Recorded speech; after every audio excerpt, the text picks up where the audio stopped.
Mr. President, 2 weeks. It's been 2 weeks with the new president. The inauguration seems so far in the distant past, it's hard to believe.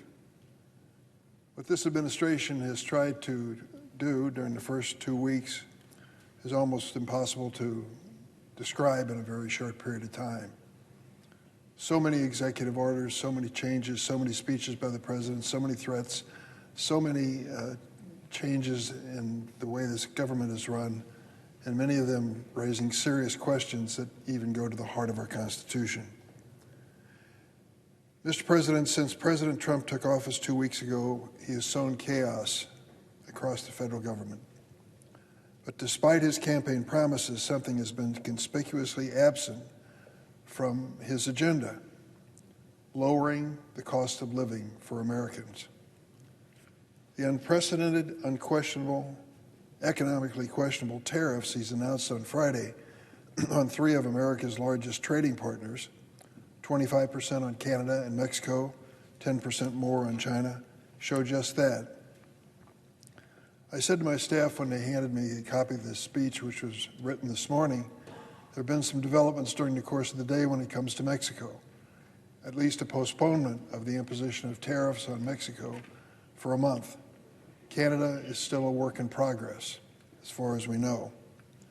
Despite campaigning on a promise of lowering prices, these tariffs will not do that. They'll do just the opposite. American families will find things more expensive.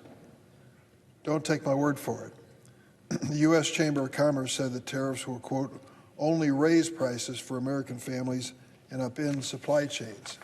That's the Chamber of Commerce. The National Association of Manufacturers said, ultimately, manufacturers will bear the brunt of these tariffs, undermining our ability to sell our products at a competitive price and putting American jobs at risk.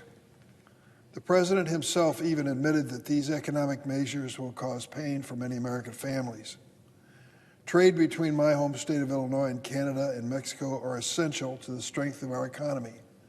More than 1 out of 10 workers in Illinois works toward the export market. Illinois is the 4th largest exporter state in the nation.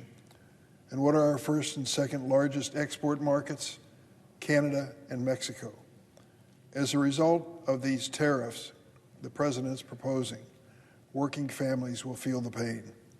These tariffs will drive up costs for manufacturers, they'll disrupt our supply chain, and they've already inspired retaliatory tariffs, which American consumers will feel at the store. Clearly, our outrage at this senseless policy may be working. Today, the president announced he'll delay the tariffs with Mexico for a month.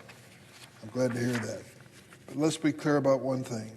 Unless you are a tech billionaire or you're helping someone to get rich through the crypto market, the president does not care about making your life better.